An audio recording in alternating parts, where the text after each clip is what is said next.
One time, a dude stole my orange out of my lunch and just walked up and took my orange. Oh, no. And I ain't say nothing. He was huge.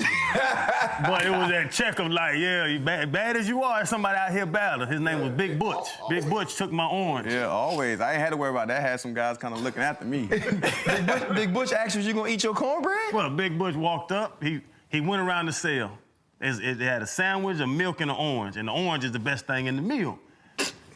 They delivered the lunches. Big Butch got up out his bunk, wore a size 14. The flip-flop one, but 12, so his toes were hanging off the front. Oh, he's scary. And he walked up and just started taking people oranges out their bag. Boom, boom. And he got to me.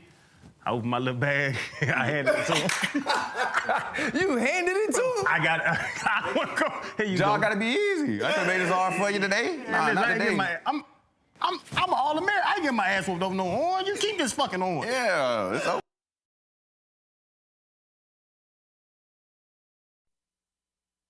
One, two, three, 4, 5, 6, 7, 8, 9. All right, let's jump right into it. All right, I'm on Darrington Unit, and I get word that Pimp C just touched down, right? Word that Chad Butler just touched down in the background. He just pulled up on the yard.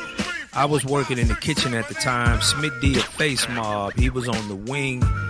And I think I remember us meeting up in the hall, right? This is on Darrington Unit, right? So the officer that I work with in the kitchen, we got free range. That means we can go all over the unit. So we went to the line where Pimp was, and the guard that worked that run, he allowed Pimp to come out. So Pimp came out, we sitting in the day room. Everybody passing by, banging on the window. Boom, boom, boom. Pimp, woo, woo, woo. Pimp just throwing up the deuce as cool as he could. Different units where I couldn't write. Like I hit one unit, it was so live, they called it Chocolate City. It's called Darrington. I don't know if you heard of it, but it's really live over there. I mean, the broads is bopped up, they fingernailed up, they got their heads whipped, and you know, and they choosing. You know what I mean? And I hit this place, and it was so live until, man, I just got to writing songs. I think I wrote 9 songs in 3 days. You know what I mean? I mean, I'm just in my cell, and it was so live, the atmosphere. Then I leave there and go to another spot, and it's so dead and boring in Huntsville until I'm just like, no motivation.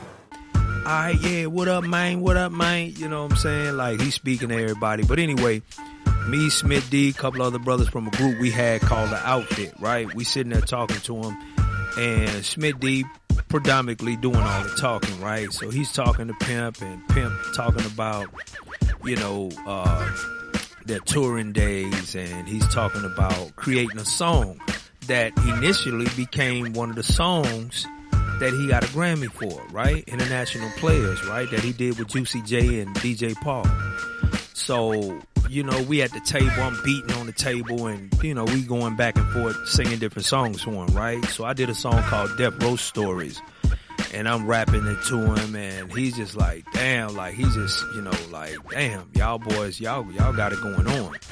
Anyway, the unit that he was on, it was, you know, it was all the way live. Like, the community that was there, even before my guy Smit D showed up, it was live. Like, we would rap, have concerts, we would have all kind of different, you know, poetry readings, you know, it would be all kind of different aspects of entertainment that came through the Islamic community on Darrington, right?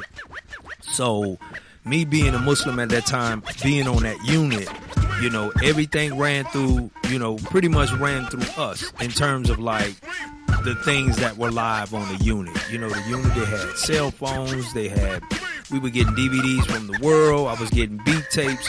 Thanks to Blind Rob at the time through Smit D, we was getting beat tapes in to do like live performances, right? We had PA systems, we had mic systems, we had speakers, PV speakers, so, you know, we were able to put on legitimate like shows for all the inmates, right? But anyway, like, Pimp was there, I would like frequent, you know, come by and stop by and holler at Pimp, and Pimp would be like, yeah, man, you got Smit D, man, you got Smit D, you got me, man. I got David Banner, and if David Banner, I got David Banner, y'all got David Banner. You dig? Just Stick with Smit D, man. Smit D gonna show you the way, man. I promise, man. When I get out there, man, you boys, you know, I got you. I got you.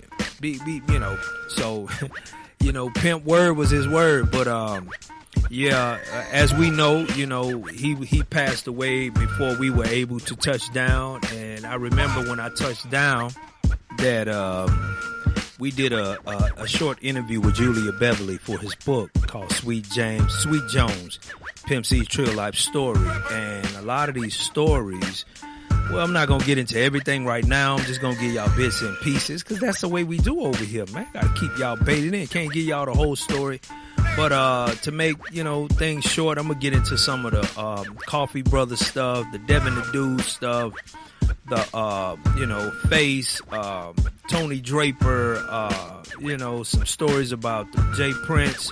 Just a lot of different stories that I remember coming home and before I even went in, you know. So stay tuned, like, subscribe. You dig what I'm saying? We're going to go deep, deep, deep. This is just a little, you know, just a little tidbit.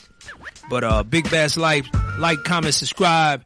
You dig? Show me some love to subscribe. It's free. It's free, man. Just go and hit that. You dig? All right.